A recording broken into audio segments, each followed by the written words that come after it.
सब इधर उधर घूम टहल रहे हैं, के सामने आकर अपना अपना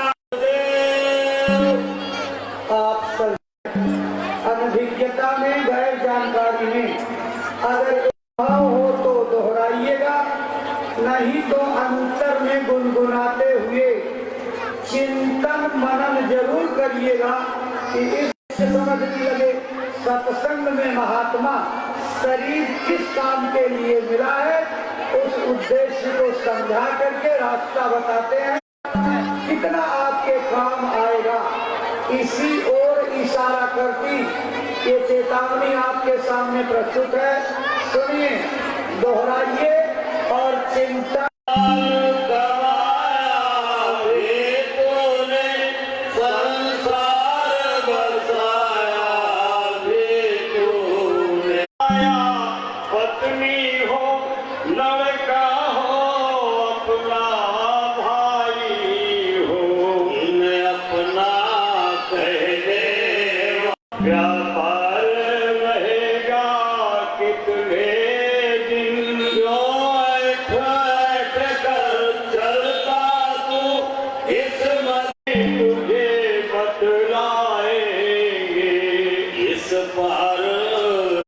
सम्माननीय भाई बहनों, अभी आप प्रार्थना की पंक्तियां सुन रहे थे, विचार भी कुछ कर रहे थे।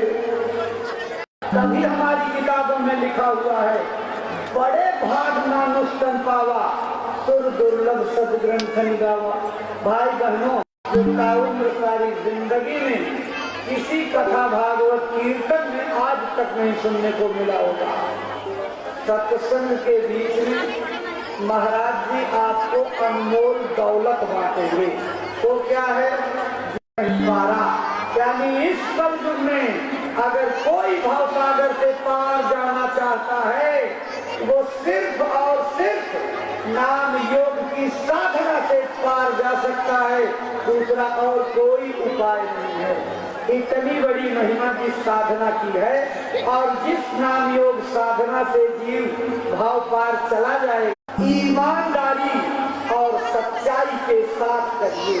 बाल बच्चों की सेवा खिदमत प्यार मोहब्बत से करने के बाद 24 घंटे में से सुबह शाम जब मौका मिले 1 घंटे 2 घंटे महाराज जी की बताई तरकीब से भजन कर दोगे, भाई बहनों, आपकी किस्मत जाग जाएगी, तकदीर की लिखी हुई रेखाएं बदल जाएंगी। यहीं बैठे बैठे राम भगवान के दर्शन, कृष्ण भगवान के दर्शन, बजरंगबली शंकर के दर्शन, देवी और देवता के दर्शन होने लगेंगे और स्वर्ग वैकुंठ लोकों में माने और जाने लगोगे। इतनी बड़ी विद्या का खजाना लेकर के महाराज जी आए हुए हैं। इसलिए महात्मा बहुत लंबी दूर से घेरा डाल करके और लेकिन आज आप चिंता करने की बात नहीं है, उस बड़ी विद्या का खजाना पूज्य महाराज जी देने जा रहे हैं। परम पूज्य बाबा देव गुरुदेव जी महाराज के उपदेश क्या थे, उनकी शिक्षाएं क्या थी, किस रास्ते पर ले जाकर के समूचे भूमंडल को सुखी संपन्न निरोगी बनाना चाहते थे, उन्हीं उपदेशों का सारांश यानी निचोड़ प्रस्तुत करती ये चेतावनी आपके सामने सुनाई जा रही है। सुनिए, दोहराइए, चिंतन मनन करिए। इसी चेतावनी के बाद पूज्य महाराज जी का आगमन सत्संग मंच पर हो जाएगा। कुर्सी की व्यवस्था देखने वाले कुर्सियां अगल बगल लगवा दें। तो प्रस्तुत है चेतावनी, आप सुनिए। जय गुरुदेव, जय गुरुदेव। भी लखाते जड़े हैं परम पाप में, भी लखाते चले लगाते हैं उनको बजाते चले।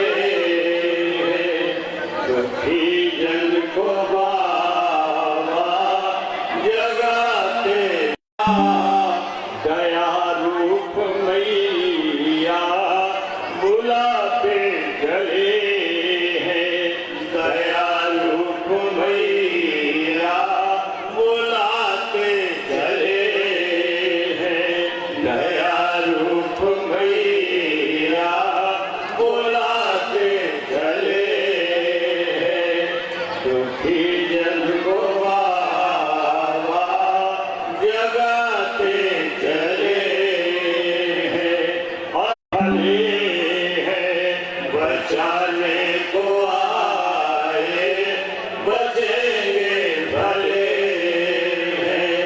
जय गुरुदेव नारा लगाए ऊपर चढ़ाओ नशा नाम का अपने बस खड़े यही वो तुम्हारे लिए बस बचो और बचाओ बनो शाकाहारी सदाचार लाओ बनो शाकाहारी डूबते को किनारा मिले गुरु डूबते को किनारा मिले जय गुरुदेव गुरु डूबते को सहारा मिले हैं, गुरु डूबते को किनारा मिले हैं। भाई बहनों, ये कर्म प्रधान संसार है। कर्मों के बंधे आपको बैठने का संकेत हो गया है। आप अपने स्थान पर आदरपूर्वक प्रार्थना करते हैं कि गुरु महाराज का जो संदेश मथुरा आश्रम से सभी प्रेमी भाई बहन उच्चारण करें। बोलो जय। प्रणाम करते हुए इस सत्संग समारोह में पधारे हुए हम लोगों को सत्संग सुनने का ये अवसर मिल रहा है। सत्संग हमको क्यों मिला है, क्या इसका को सुनाई जाए। उन वचनों को बड़े ध्यान प्रेमी भाई बहनों, आप अपना कीमती सौभाग्य से प्राप्त हुआ। ये जीवन बहुत अनमोल है और समय पूरा हो जाने पर आप इस मिट्टी के पुतले को ले जाकर के शमशान भूमि प्रतीत मालूम होता है। यहाँ हमने सारी जिंदगी यूं ही स्वप्न में गुजार दी। जागने का किसी को 80 तालाब में छोटा सा छेद कर दीजिए तो सारा पानी ही तालाब से बाहर निकल जाएगा। अरे टेलीफोन खड़क जाएंगे, तार पहुंच जाएंगे, संदेश पहुंच जाएंगे, सब रिश्ते नातेदार, सब कुटुंब का नाता टूट गया। मुसलमान, सिख या ईसाई लोग खाक की मिट्टी कब्र में डाल देते। जैसे 1 लाख बिच्छू एक साथ मिल करके हमारे शरीर पर डंकने लगती है तो सबसे पहले गुदा चक्र टूटता है, क्योंकि गुदा चक्र में से ऊपर की ओर से हृदय चक्र में वायु का वास होता है, यानी वायु ने अग्नि को अपने में समाहित कर लिया और इस तरह से वायु आकाश में उड़ गई। ये आंखों की पुतलियां पलट जाती हैं, मुंह खुला का खुला रह जाता। महात्मा प्रेम से जीवों को समझाते हैं कि भाई जब यह कर्म कलाई उपजावे और बुद्धि सूरत की आन दबावे, जब यह जीवात्मा 5 तत्वों को लान करके जल, पृथ्वी, अग्नि, वायु, आकाश 5 तत्वों को लान करके ऊपर आती है तो काल दाढ़ में आम दवानी और जब ढरके नैनन से पानी, जब काल अपनी दाढ़ में दबाता है उस समय नेत्रों से पानी निकलता है, इंद्रियां टूट टूट करके चकनाचूर हो जाती हैं, सब रिश्ते नातेदार खड़े रह जाएंगे। डॉक्टर, वैद्य और हकीम सब आपको देखते रह जाएंगे, लेकिन उस समय आपको कोई बचा नहीं पाएगा। यमदूत आते हैं, प्राणों की डोरी को तोड़ देते हैं और जीवात्मा को खींच करके इस शरीर से बाहर कर दिया जाता। जैसे ही जीवात्मा शरीर से अलग हुई, ये शरीर हमारा मिट्टी हो जाता है। फिर इस मिट्टी को एक ये बिस्तर भी अशुद्ध हो गया। अब इनकी छुई हुई चीज हमको घर में एक नहीं चाहिए, इसलिए इनका बिस्तर भी उठा ले जाओ, वहीं शमशान भूमि पर जला देना। लेकिन उसने कोई सोने की अंगूठी पहनी होगी, गले में कोई सोने की चैन पहनी होगी, उसे धीरे से उतार करके जेब में रख लो। बस वही एक अशुद्ध नहीं होगा और बाकी सब अशुद्ध हो जाएगा। अरे महात्मा कहते हैं कि भाई कुटुंब परिवार मतलब काम और बिना धन पास नहीं जाए। ये रिश्ते नातेदार, ये कुटुंब परिवार वाले, ये सब स्वार्थ के संगी साथी हैं। करे प्रेमी भाई बहनों, आज तुम्हारी जेब में पैसा है तो सब जैसे तैसे तुमसे रिश्तेदारियां कायम कर लेंगे। लेकिन अगर आज जेब खाली हो जाए तो कोई किसी को याद करने वाला नहीं। 13 दिन बाद 13वीं मना दोगे, लड्डू पूड़ी पकवान बना करके खिला दोगे, फिर जाने वाले को कोई याद नहीं करता। अभी बूढ़े बुजुर्गों से पूछा जाए कि भाई क्या तुमको तुम्हारे माँ बाप की याद आती है, तो कहेंगे भाई नहीं आती। अरे क्यों नहीं आती? तुम्हारे माँ बाप थे, तुमको पाला पोसा बड़ा किया, खुद बेचारे भूखे रहे होंगे, तुम्हारा पेट पाला होगा, तुमको तुम्हारे माँ बाप की याद क्यों नहीं आती?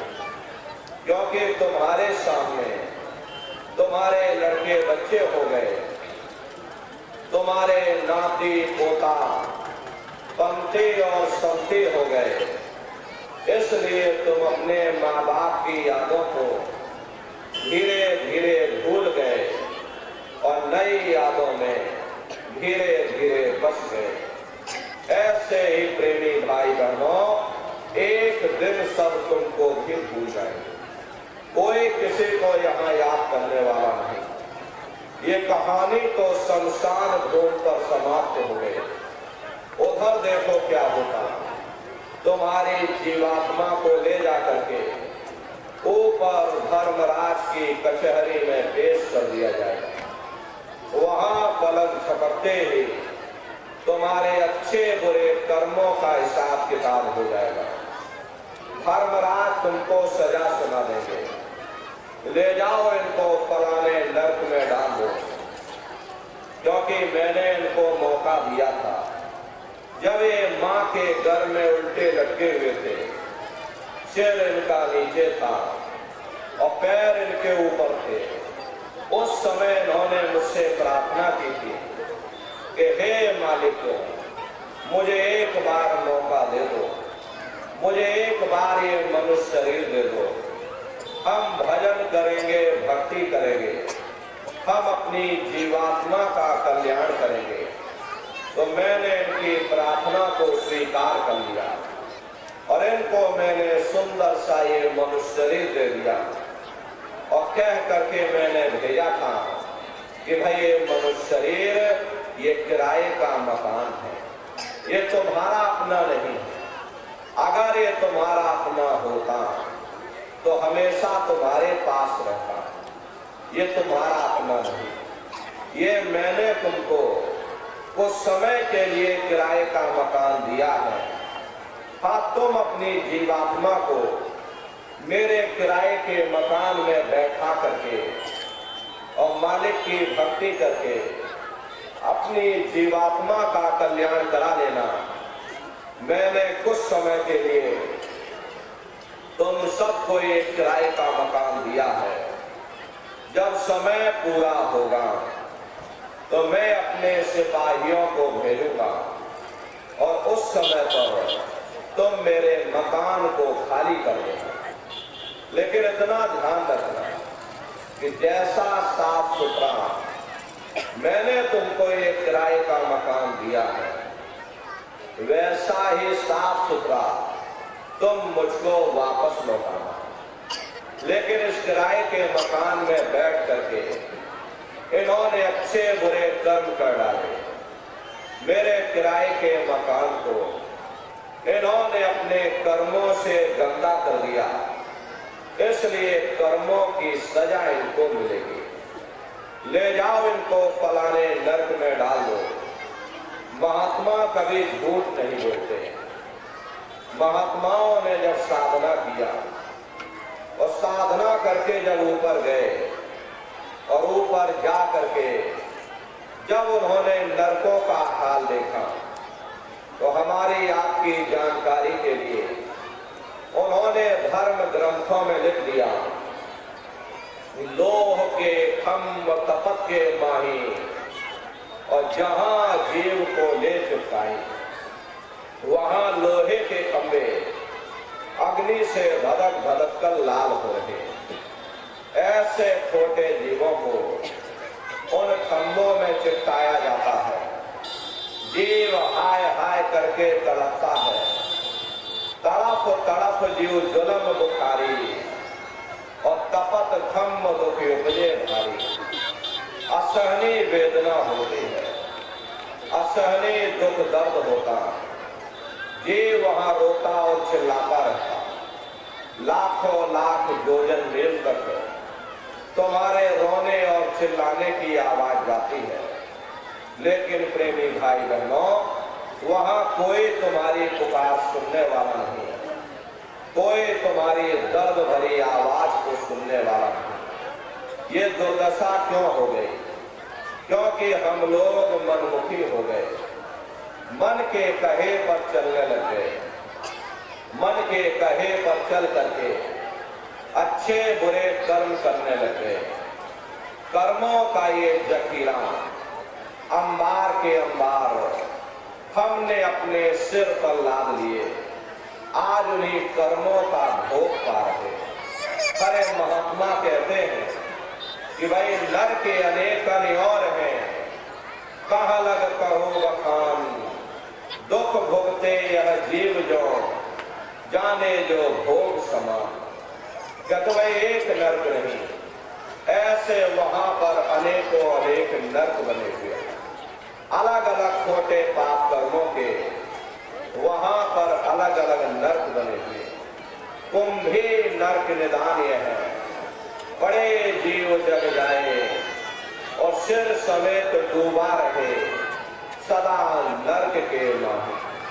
कुंभी कहते हैं घड़े के आकार का बड़ा विशाल नर्क बना हुआ, दुनिया भर का मवाद उसमें भरा है, बड़ी भारी बदबू उसमें से आती है। जीवों को उसी में डाल दिया जाता है।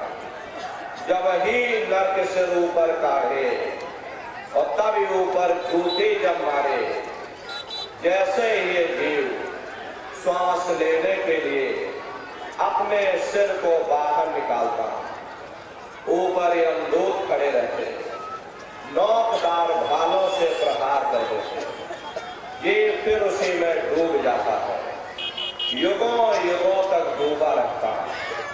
कुंभी नर्क कल्पनो वासा और मुख में नर्क नाक में सांसा। कल्पनो वासा यानी 1000 चौकड़ी युग का एक कल्प होता है। न जाने कितने कल्पों तक, युगों युगों तक ये जीव नरकों की यातनाओं को भोगता रहता और नरकों की यातनाएं भोगने के बाद में इसी जीवात्मा को सीधे मनुष्य शरीर नहीं दिया जाता, बल्कि इसे 4 खान 84 लाख योनियों में डाल दिया जाता। प्रेमी भाई बहनों, ये 4,84 लाख योनियां ये कोई मामूली योनियां नहीं होती। 4 खान का मतलब होता है अंडज, पिंडज, उपमज, स्थावर। ये 4 खाने होती हैं। पहली श्रेणी पेड़ पौधों की आती है जिनके अंदर पानी का तत्व मौजूद होता है। कभी ये भी मनुष्य हुआ करते थे, लेकिन आज अपने कर्मों का भोग पा रहे एक जगह पर पेड़ बनके खड़े हुए। दूसरी श्रेणी कीड़े मकोड़ों की आती है जिनके अंदर पृथ्वी और अग्नि का तत्व मौजूद होता है। तीसरी श्रेणी पंछियों की आती है। चौथी चौपाए जानवरों की आती और 5वीं स्वयं इंसान की आती, जिसके अंदर 5 तत्व जल, पृथ्वी, अग्नि, वायु, आकाश 5 तत्व मौजूद होते हैं। प्रेमी भाई बहनों, ये 4 खाने हैं, इनकी अलग अलग कुल 84 लाख योनियां इनमें बटी होती हैं। अब आप पेड़ पौधों को देखिएगा, सागौन का पेड़ अलग है, आम का पेड़ अलग है, नीम का पेड़ अलग है, पीपल का पेड़ अलग है। ऐसे ही अलग अलग प्रजातियों के कीड़े मकोड़े, अलग अलग प्रजातियों के पशु और पंछी, कुल मिलाकर 84 लाख योनियां हैं।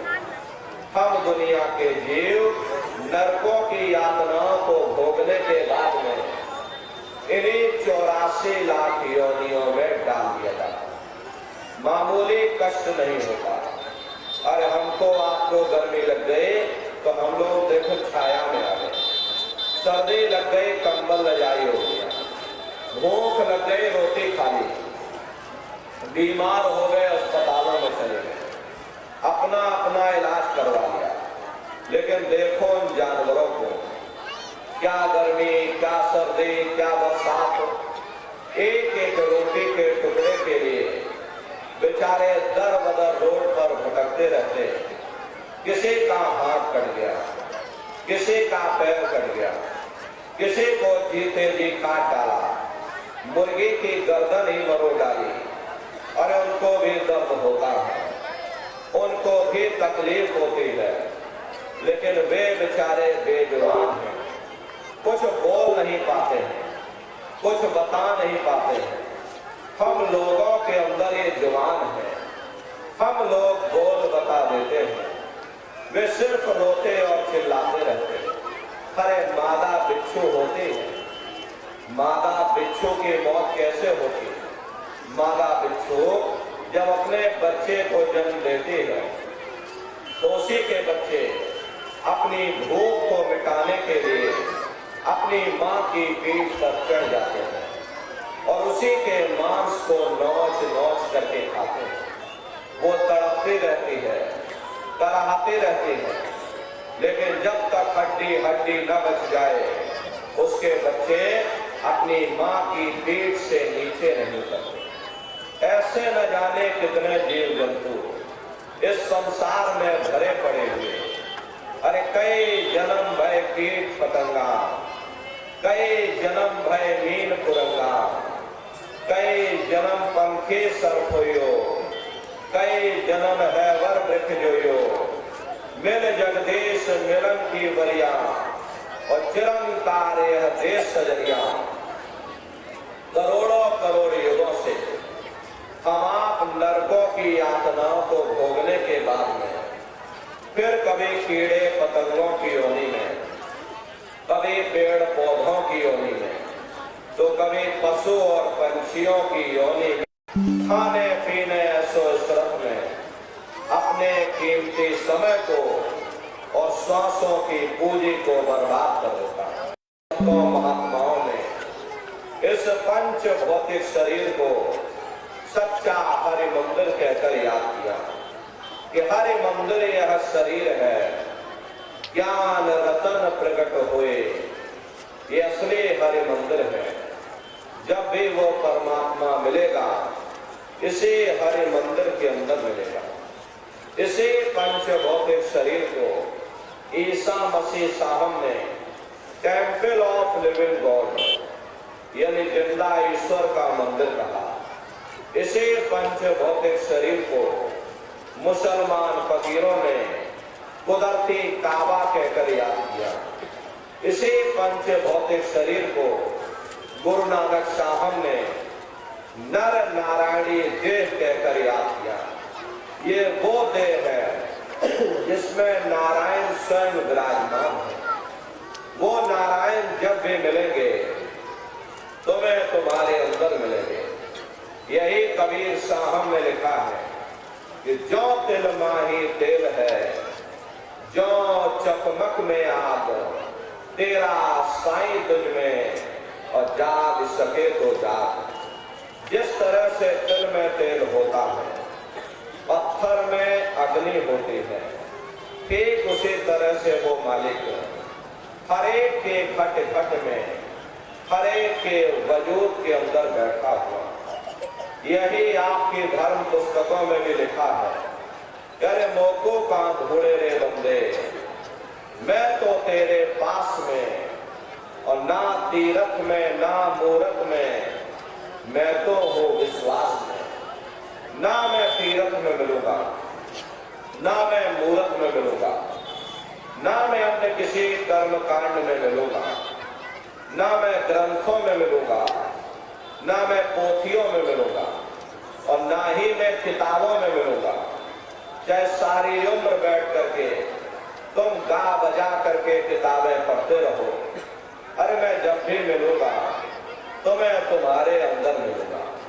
प्रेमी भाई बहनों, बड़ी सीधी सी बात है कि अगर खाना बनाने की किताब सारी उम्र बैठ करके पढ़ते ही रहोगे कि भाई खाना ऐसे बनता है और खाना वैसे बनता है, खाने में नमक डाला जाता है और खाने में तेल डाला जाता है, तो कभी तुम्हारा पेट नहीं भर सकता।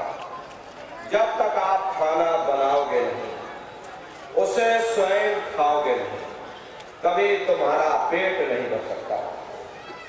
हम वेदों की निंदा नहीं करते, हम ग्रंथों की निंदा नहीं करते, हम गीता कुरान और बाइबल की निंदा नहीं करते। वेद शास्त्र गीता कुरान और बाइबल कहते हैं कि भाई मनुष्य के अंदर अंड खंड ब्रह्मांड है, स्वयं वो परमात्मा इसके अंदर बैठा हुआ। चलो अंदर चलो, अंदर चल करके उस परमात्मा का दर्शन दीदार करो। अब सवाल ये उठता है, भाई आखिर हम अपने अंदर जाकर उस परमात्मा का दर्शन कैसे करेंगे? तो इसके लिए संतों महात्माओं ने केवल 3 साधन बताए। साधन 3 सारे वर्णे और साधन सब खोते मान। इस कलयुग में उस मालिक को प्राप्त करने के लिए महात्माओं ने केवल 3 साधना बताई। पहला है सुमरन, दूसरा है ध्यान और तीसरा है भजन। सुमरन कहते हैं मालिक को याद करना, ध्यान कहते हैं दृष्टि को एकाग्र करना, और भजन कहते हैं कान में उंगली डाल करके उस शब्द को सुनना, उस नाम को सुनना, उस देववाणी आकाशवाणी को सुनना जो 24 घंटे तुम्हारे अंदर गूंज रही। प्रेमी भाई बहनों, ये सुरत शब्द नाम योग की साधना है। संतों का जो इतिहास रहा, संतों के इतिहास में जितने भी संत महात्मा फकीर धरती पर आए, उन्होंने उस मालिक को पाया तो सुरत शब्द नाम योग की साधना करके पाया। सबसे पहले कबीर साहब आए। कबीर साहब ने सुरत शब्द नाम के भेद को जारी किया। उसके बाद गुरु नानक साहब आए। गुरु नानक साहब ने भी सुरत शब्द नाम योग की साधना जारी की। उसके बाद और भी महात्मा आए, कबीर, नानक, दादू दरिया, भीखा, रविदास, पलटू, जगजीवन। चित्रकूट में आप चले जाइए, गोस्वामी जी महाराज जिन्होंने रामचरित्र मानस बनाई, उन्होंने भी सुरत शब्द नाम योग की साधना जारी की। आपके राजस्थान की धरती पर देखो मीराबाई हुई, सहजोबाई हुई, उन्होंने भी उस मालिक को पाया तो सुरत शब्द नाम योग की साधना करके पाया। प्रेमी भाई बहनों, ये सुरत शब्द नाम योग की साधना है। इस साधना की 3 क्रियाएं हैं, सुमरन, ध्यान और भजन। सुरत कहते हैं जीवात्मा को और शब्द कहते हैं उस आवाज को जिसको पकड़ करके ये जीवात्माएं ऊपर से नीचे आई हैं। प्रेमी भाई बहनों, हम लोग ऊपर से नीचे कैसे आए और कैसे नीचे संसार में आकर के फंस गए, तो पहले उसे आप अच्छी तरह से समझ लो। उसे आप समझ लोगे, इतिहास समझ लोगे तो भविष्य भी आपको मालूम पड़ जाएगा। पहले यहाँ कुछ नहीं था, पहले ना हम थे ना आप, न ये जमीन थी ना आसमान, न देवी थे ना देवता थे, पहले कुछ नहीं। तो पहले कौन था? आपकी धर्म पुस्तकों में लिखा है, एक यमी अनामा अविसच्चिदानंद प्रभु धामा। वो एक अनी अनामी महाप्रभु अपने अनामी धाम में अखंड राज किया करते थे। उस मालिक की मौज मर्जी उठी, उन्होंने 3 लोकों का विस्तार किया, यानी अगम लोक, अलख लोक और सतलोक। अगम लोक में अगम पुरुष को बैठाया, अलख लोक में अलख पुरुष को और सतलोक में सतपुरुष भगवान को बैठा दिया। काफी समय जब बीत गया तो नीचे की रचनाओं का विस्तार सतपुरुष भगवान ने अपनी मौज मर्जी से किया। उन्होंने अपनी आवाज पर अनंतों अनंत ब्रह्मांडों की रचना की और अपने 16 पुत्रों को नीचे उतार दिया। निरंजन भगवान, जिनको दुनिया ईश्वर कहती है, सतपुरुष भगवान के ये सबसे छोटे पुत्र हैं। इन 16 पुत्रों ने नीचे आकर घनघोर तपस्या की और अपने पिता को प्रसन्न करके, यानी सतपुरुष भगवान को प्रसन्न करके सतलोक के समान राज मांग लिया। राज चेतन पर किया जाता है, जड़ पर नहीं किया जाता। इसीलिए ने रूहों का यानी जीवात्माओं का छोटा सा भंडार वरदान के रूप में दे दिया। प्रेमी भाई बहनों, जब जीवात्माएं ऊपर से नीचे उतारी जाने लगी, जब हमको आपको ऊपर से नीचे उतारा जाने लगा तो हम लोग घबराने लगे। उस समय सतपुरुष भगवान ने आदेश किया कि तुम जाओ, जाकर नीचे आराम से रहो और जब समय पूरा होगा तब तुम वापस अपने देश चले आना। सतपुरुष के आदेश पर ये रूहें, ये जीवात्माएं नीचे आने को तैयार हो गई। सबसे पहले 4 प्रकार के कपड़े, कारण कपड़ा, सूक्ष्म कपड़ा, लिंग कपड़ा और स्थूल कपड़ा, 4 प्रकार के कपड़े जीवात्माओं को पहनाए गए और शब्द को पकड़ा करके मंडल दर मंडल जीवात्माओं को नीचे उतारते चले गए और इसी मृत लोक में, इसी स्थूल शरीर में, दोनों आंखों के मध्य भाग में जीवात्मा को यहाँ पर बैठा दिया। जब हम लोग ऊपर से नीचे आ गए, उस समय पर सतयुग का समय था। सतयुग योगी सब विज्ञानी करे हर ध्यान करे भोग।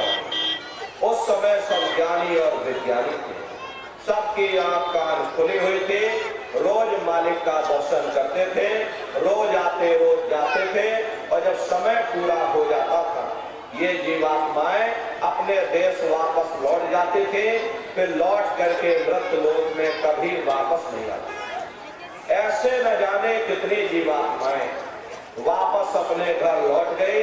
तब निरंजन भगवान ने विचार किया कि हमने इतनी तपस्या की, वरदान के रूप में जीवात्माओं का छोटा सा भंडार मांग लिया, अगर ये जीवात्माएं ऐसे ही अपने घर वापस लौट जाएंगे तो फिर हम राज किस पर करेंगे। मेरा राज एक दिन खाली हो जाएगा। तो उन्होंने बड़ी होशियारी के साथ कर्मों का विधान बना दिया और कर्मों का विधान बना करके जीवात्माओं को सुना दिया कि भाई ये पुण्य कर्म है, ये पाप कर्म है, ये शुभ कर्म है, ये अशुभ कर्म है। और जीवात्माओं को कह दिया कि काल रूप में तिल कर भाता, शुभ अशुभ कर्म फल दाता। यानी मैं काल रूप हूँ, शुभ अशुभ कर्मों का मैं फल दूंगा। यानी कर्म करने की स्वतंत्रता हमको आपको दे दी और फल देने का अधिकार इन्होंने अपने हाथों में रख दिया। धीरे धीरे ये जीवात्माएं कर्मों की बेड़ियों में जकड़ती चली गई। जिस नाम की डोरी को पकड़ करके ये जीवात्माएं ऊपर से नीचे आई थी, कर्मों के कारण वो नाम की डोरी, वो शब्द की डोरी हाथ से छूट गई। तब से लेके आज तक न जाने कितने युग और कल्प बीत गए, हम लोग यहीं पर भटका खा रहे हैं। अगर वो शब्द की डोरी हाथ में आ जाए तो शब्द कर्म की रेख कटावे और शब्द शब्द में जाए मिलावे। शब्द वो साबुन है जो तुम्हारे कर्मों को साफ कर देगा और तुम्हें शब्द दर शब्द, मंजिल दर मंजिल अपने घर वापस पहुंचा देगा। तो प्रेमी भाई बहनों, ये सुरत शब्द नाम योग की साधना है। इस साधना की 3 क्रियाएं हैं, सुमरन, ध्यान और भजन। तो कैसे आप लोग सुमरन करोगे, कैसे आप लोग ध्यान करोगे और कैसे आप लोग भजन करोगे, जरा बैठ करके अच्छी तरह से समझिएगा और फिर घर पर जाकर के करिएगा। तो सबसे पहले सुमरन कैसे किया जाएगा? सुमरन करने के लिए एक माला आप लोग ले लेना। ये देखिए प्रेमी भाई बहनों, 108 दाने की ये माला है। अपने अपने घरों में बैठ करके बाहर से अपनी आंख को बंद कर देना, दोनों आंखों के मध्य भाग में अपने ध्यान को रोक करके और दाने दाने पर जय गुरुदेव नाम का उच्चारण करिएगा। हर दाने पर जय गुरुदेव नाम, हर दाने पर जय गुरुदेव नाम, जय गुरुदेव, जय गुरुदेव, जय गुरुदेव। तो 108 बार करिएगा। दोबारा इसी जगह फिर वापस आ जाओगे। जब आप जय गुरुदेव नाम का उच्चारण करोगे तो दोनों आंखों के मध्य भाग में अपने ध्यान को रोक करके दाने दाने पर जय गुरुदेव नाम का उच्चारण करिएगा। जिसको आप याद कर रहे हो, एक समय ऐसा आएगा वो अंतर में तुम्हारे सामने प्रकट हो जाएगा। उसके स्वरूप को देख लेना, फिर उसी के स्वरूप को याद करके जय गुरुदेव नाम का सुमरन सभी नए प्रेमी भाई बहन करिएगा। दूसरी बार फिर यहीं से जय गुरुदेव नाम का सुमरन, तीसरी बार फिर यहीं से जय गुरुदेव नाम का सुमरन। इस तरह से कुल 8 बार जय गुरुदेव नाम का सुमरन सभी नए प्रेमी भाई बहन करिएगा। 8 बार करने के बाद ये माला आप रख देना। प्रेमी भाई बहनों, ये जय गुरुदेव नाम किसी साधारण इंसान का नाम नहीं, ये स्वयं वो सनामी महाप्रभु का नाम है। समय समय पर संत महात्मा अपने अपने समय पर आकर के अपनी साधना के द्वारा उस मालिक के नाम को सिद्ध करते हैं, उस मालिक के नाम को जगाते हैं। जैसे कबीर साहब आए, उन्होंने साहिब नाम सिद्ध किया। गुरु नानक साहब आए, उन्होंने वाह गुरु नाम सिद्ध किया। गोस्वामी जी महाराज आए, उन्होंने राम नाम सिद्ध किया। मीराबाई आई, उन्होंने गिरधर नाम सिद्ध किया। सूरदास जी महाराज आए, उन्होंने श्याम नाम सिद्ध किया। इसी तरह से हमारे गुरु महाराज जय गुरुदेव नाम सिद्ध करके गए। जय गुरुदेव नाम का जहाज लगा कर गए। अगर इस जहाज पर सारी दुनिया बैठेगी, ये जहाज सारी दुनिया को पार करेगा। नए जीवों के लिए नाम दान की प्रक्रिया को और सरल से सरल कर दिया गया। वरना बहुत से पुराने प्रेमी हैं और अगर उनसे पूछ लिया जाए कि भाई जरा नाम रूप स्थान गाजे वाजे बता दो, वो तक भूल जाते। अब इतने पुराने होकर के आज तक याद नहीं कर पाए तो बड़ा भारी दोष लगता है। इसीलिए नए जीवों के लिए ये रास्ता और सरल से सरल किया गया। एक है साध है सब सब है, सब साध है सब जाए। पहले अपने गुरु की उंगली पकड़ लो, क्योंकि गुरु तुम्हारा सच्चा रहबर है। गुरु गोविंद दो खड़े काके लागू पाए, और बलिहारी गुरु आपने जिन गोविंद दियो बताई। महिमा उन्हीं की है जिन्होंने गोविंद को लगा दिया। इसीलिए कहा जाता है कि वह गुरुर ब्रह्मा गुरुर विष्णु गुरुर देवो महेश्वर गुरुर साक्षात परब्रह्म तस्मै श्री गुरुवे नमः। तीन लोक नौ खंड में और गुरु से बड़ा न कोई, और कर्ता करे न कर सके और गुरु करे सो कोई। इसलिए प्रेमी भाई बहनों, साधना करने से पहले जय गुरुदेव नाम का सुमरन सभी नए प्रेमी भाई बहन करिएगा। सुमरन करने के बाद में फिर आप ध्यान पर बैठिएगा। दूसरा है ध्यान, और ध्यान कहते हैं दृष्टि को एकाग्र करना, अपनी दिव्य दृष्टि को खोलना। कैसे आप लोग ध्यान करोगे जरा अच्छी तरह से समझ लो। अपने अपने घरों में पंखी मार करके आप लोग बैठिएगा। शरीर को टाइट मत करिएगा। बहुत से प्रेमी क्या करते हैं कि ध्यान के समय अपने शरीर को बिल्कुल टाइट कर दो। यदि आप अपने शरीर को टाइट कर दोगे तो ये शरीर आपका थक जाएगा और फिर शरीर ढीला पड़ जाएगा। इसलिए पहले से ही अपने शरीर को बिल्कुल ढीला छोड़ देना। जितना ढीले बदन से बैठोगे उतना आपके लिए अच्छा रहेगा। तो आराम से पंखी मार करके बैठिएगा। बाहर से अपनी आंख को बंद कर देना। इन आंखों पर भी कोई जोर मत देना। जैसे सोते समय धीरे से आंख को बंद करते हो, ऐसे धीरे से आंख को बंद कर लेना। दोनों आंखों के मध्य भाग में दूर सामने देखिएगा तो सामने आपको अंधेरा दिखाई पड़ेगा। जब आप अपने बाहर की आंख को बंद करोगे और अंदर की आंख से अंदर की तरफ देखोगे तो आपको अंदर में अंधेरा दिखाई पड़ेगा। बस उसी अंधेरे में एक जगह पर आप अपनी दृष्टि को एकाग्र करिएगा। उस समय किसी के बारे में सोचना नहीं, किसी के बारे में विचार मत करिएगा। शरीर को बिल्कुल हिलाना डुलाना नहीं, शून्य हो करके बस सामने अंधेरे को देखते रहो। जितना देर आपसे बन सके आप उस अंधेरे को देखते रहिएगा। देखते देखते देखते देखते आपकी दृष्टि अंधेरे में रुक जाएगी, और जैसे ही आपकी दृष्टि उस अंधेरे में एकाग्र होगी तो सुई की नोक के बराबर काले में भी काला बिंदु, बड़ा चमकीला बिंदु होता है। तारे की तरह चमचम चमचम चमकेगा, वो सामने आपको दिखाई पड़ जाएगा। जब वो चमकदार बिंदु सामने दिखाई पड़ जाए तब आप अपनी दृष्टि को उस बिंदु पर एकाग्र करिएगा।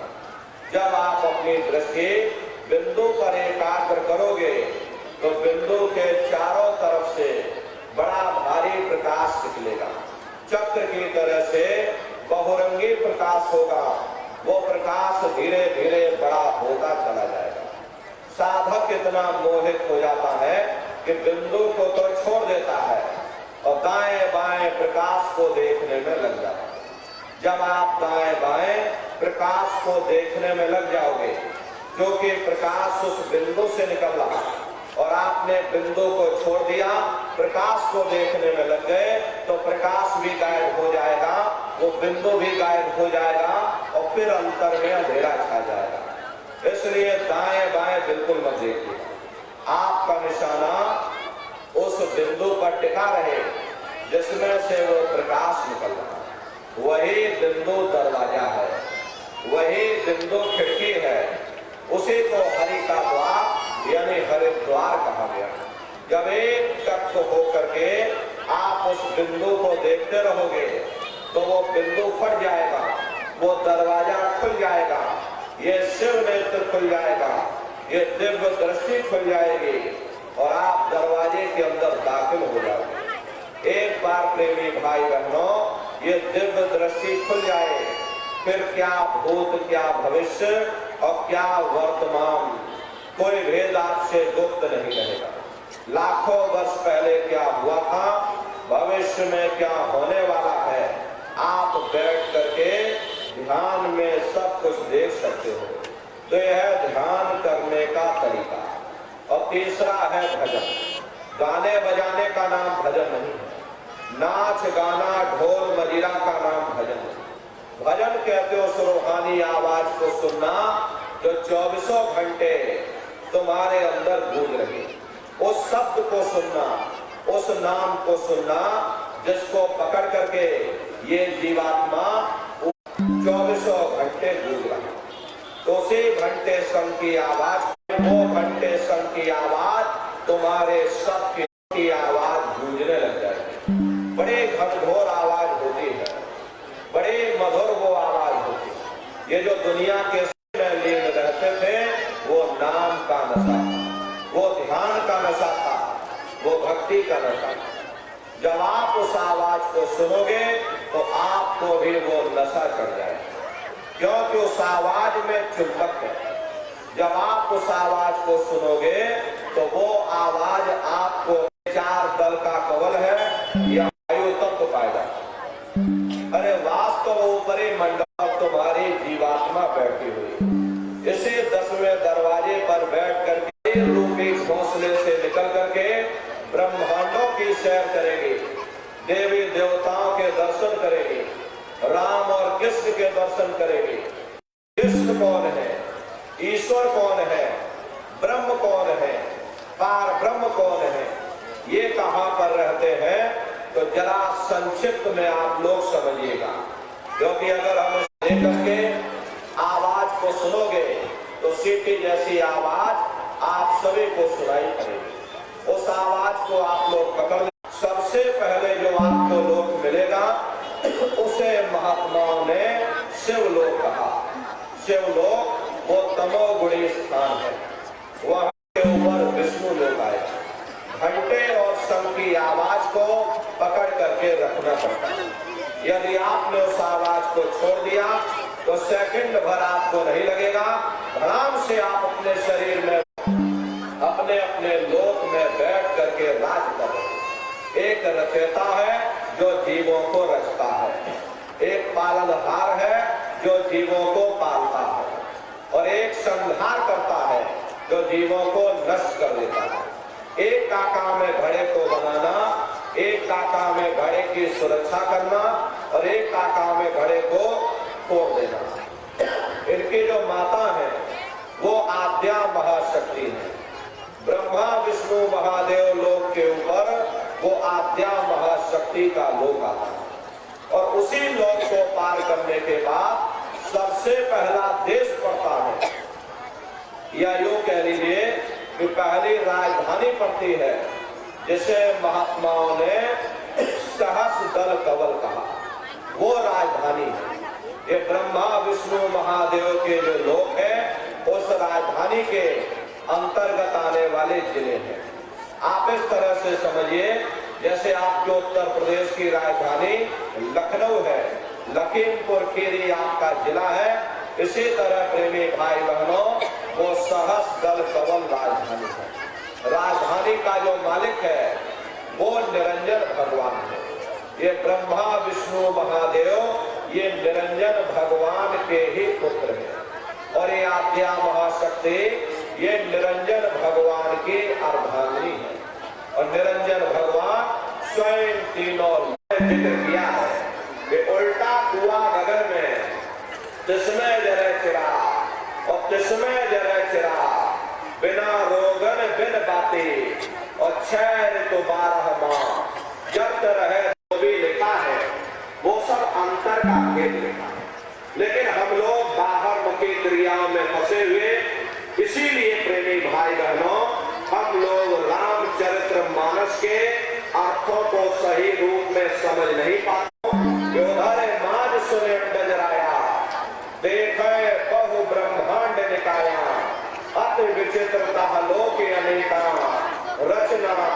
एक महाराजाओं ने अपने राजकाज पर ठोकरें मार दी और जंगलों में जाकर के नंगे हो कर बिना बजाए निस्वन बाजे, घंटा शंख नगारी रे, बहरा सुन सुन मस्त होता है, कल की खबर विसारी रे, बिन भूमि के उसके ऊपर वो आवाज नहीं जाएगी।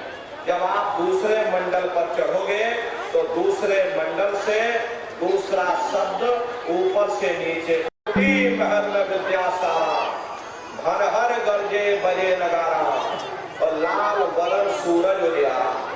वहां पर दो धुने, बादलों की गर्जन और मृदंग की आवाज उस लोक में गूंजती रहती है। सूर्य के समान है, इसीलिए वहां का पूरा ब्रह्मांड लाल है। जहां तक आपकी निगाह जाएगी ब्रह्म देश में चारों तरफ आपको लाल योगेश्वर भगवान श्री कृष्ण उसी देश में वास करते हैं। ये जो ब्रह्म देश है वो श्री कृष्ण भगवान का ही देश है। और ररंकार धुन सुनी पुकार, आगे श्वेत शून्य है भाई, मान सरोवर बैठ उस मान सरोवर में स्नान कर लेगी तो जन्म जन्मांतरों के मैले पाप कर्म साफ हो जाएंगे। अरे यहाँ के पानी से तुम्हारे भवर गुफाते संत पुकारो। दो पर्वतों को पार करने के बाद वो बड़ा सुंदर देश आता है, वो सुबह के लाल सूर्य के समान है। तीसरे स्थान पर पार ब्रह्म का जो स्वरूप है वो पूर्णमासी के चंद्रमा के समान है। तो हमारे आपके सच्चे पिता हैं, हमको आपको वहीं से नीचे उतारा गया। फिर शब्द को पकड़ करके शब्द पौड़ी पर चढ़कर कोई खेती बाड़ी छोड़ करके आया, शरीर बेचारा यहाँ बैठा और मर खेत में गन्ना काट रहा, जैसे भजन से कोई लाभ नहीं। जिन्होंने भाई सही मायने में तुम दशहरा कब मनाओगे? जब 9 द्वारों पर फतेह हासिल करके, यानी पहले स्थान के मालिक वो निरंजन भगवान जिनको दुनिया त्रिलोकीनाथ कहती है, जिनका ये पूरा पसारा, ये पूरा संसार है। महात्मा एक बार प्रेमी भाई बहनों आप उस आवाज को पकड़ लो, फिर वो आवाज आपको नहीं छोड़ेगी, खींच करके शरीर से बाहर चले जाइए। अरे आप शरीर को भोजन देते हो, सुबह दोपहर शाम और रात खाते रहते, लेकिन कभी तुमने ये विचार नहीं किया ये जीवात्मा जो जन्म जन्मांतरों से बेचारी, ये हमारे अपने नहीं है, ये सिर्फ हमारे मन की खुराफात है। आप सभी लोग बुद्धिमान हो, अपनी अपनी बुद्धि से आप सभी लोग जरा विचार करिएगा। जब गुरु नानक साहब नहीं आए थे तब कोई सिख नहीं था, जब मोहम्मद साहब नहीं आए थे कोई मुसलमान नहीं, जब ईसा मसीह साहब नहीं आए थे तब कोई ईसाई नहीं था। और पीछे लौटते चले जाओ तो केवल मनुष्य ही मनुष्य रह जाते। ये रगड़े झगड़े किसने पैदा किए? ये हमने आपने पैदा किए। अरे कोई के हो, या तुम किस कौम के हो, या तुम किस मजहब के हो, तुम हिंदू हो या मुसलमान हो, तुम हिंदुस्तान से आए हो या तुम पाकिस्तान से आए हो, और बाकी सब यहीं पड़ा रह जाएगा। सुई की एक नोक भी तुम्हारे साथ में जाने वाली नहीं। युगों के लिए उन नरकों और 84 में, इसलिए प्रेमी भाई बहनों अहो भाग्य, परिवर्तन कोई सजा देने से नहीं होता। परिवर्तन तब होता है जब लोगों के विचार बदलते हैं, लोगों की भावनाएं बदलती हैं, और विचार बदलोगे तो आपस में लाठियां चल जाए। फिर ये जो हरि मंदिर है, ये पंच भौतिक शरीर, जिसे महात्माओं ने हरि मंदिर का जाकर के मक्खा रगड़ते अपनी पूरी जिंदगी वहां पर गुजार दो, फिर भी तुमको तुम्हारे गुनाहों की सजा मिलेगी, कोई बच नहीं। क्योंकि ये कर्म भूमि है, यहाँ तुम जैसा कर्म करोगे जस करे सो तस फल जाता। ये कर्मों का ऐसा देश है, यहाँ तुम जैसे बीज बोगे वैसे ही फसल काटोगे। इसलिए प्रेमी प्रार्थना है कि आप लोग शाकाहारी रहिएगा। कोई ऐसा नशा मत करना जिससे बुद्धि तुम्हारी घर में माँ बहन बेटे की पहचान थी। अरे आप अपने आप को कट्टर हिंदू मानते हो? अरे भाई हम कट्टर हिंदू हैं, हमसे बड़ा सनातनी दुनिया में कोई नहीं। हम राम को मानने वाले हैं और हम कृष्ण को मानने वाले। अरे आप राम को मानते हो और आप कृष्ण को मानते हो तो उनके आदर्शों पर भी चलना मेरे भाई बहनों की है, क्योंकि हम सभी लोग अपने गुरु महाराज के मेहनत और पसीने के जलाए हुए चिराग हैं। अगर आप सभी लोग अपना अपना योगदान दीजिएगा। देखिए हमारे गुरु महाराज को, हमारे गुरु महाराज परम संत बाबा जय गुरुदेव जी महाराज ने एक अच्छे समाज के निर्माण के लिए तो धोखा नहीं देंगे। हम आज से किसी की निंदा चुगली आलोचना नहीं करेंगे। टेंट राशि डेरे लगाए जाते हैं, भोजन पानी के लिए अलग अलग, गायों के लिए अलग से गौशाला है, तो साड़ों के लिए अलग। जैसा भव्य मंदिर मथुरा दरबार में बना हुआ, उसी तरह से भव्य मंदिर ये बात मानते हैं कि आज के समय में शिक्षा बहुत जरूरी है। अरे हमको भी गुरु महाराज ने पढ़ाया लिखाया। हम कोई एमए बीए की डिग्री करने से ही नहीं पढ़ जाते, संस्कार कोई डिप्लोमा करने से ही नहीं पढ़ जाते। अगर एमए बीए की डिग्री कर ले तो घर परिवार बांट करके रख दिया, जमीन जायदाद बांट करके रख दी, चूल्हा चौका बांट करके रख दिया, यहाँ तक के बेचारे माँ आप लोग बधाइएगा।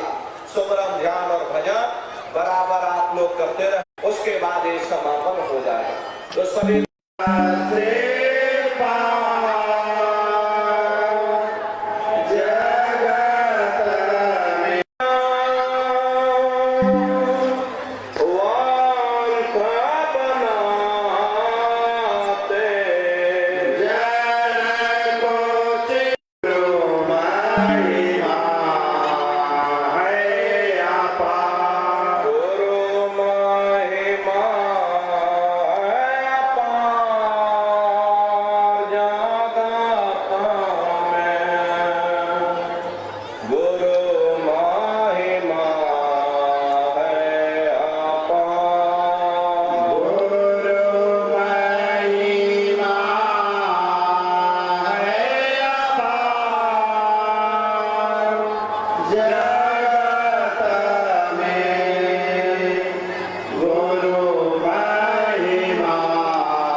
you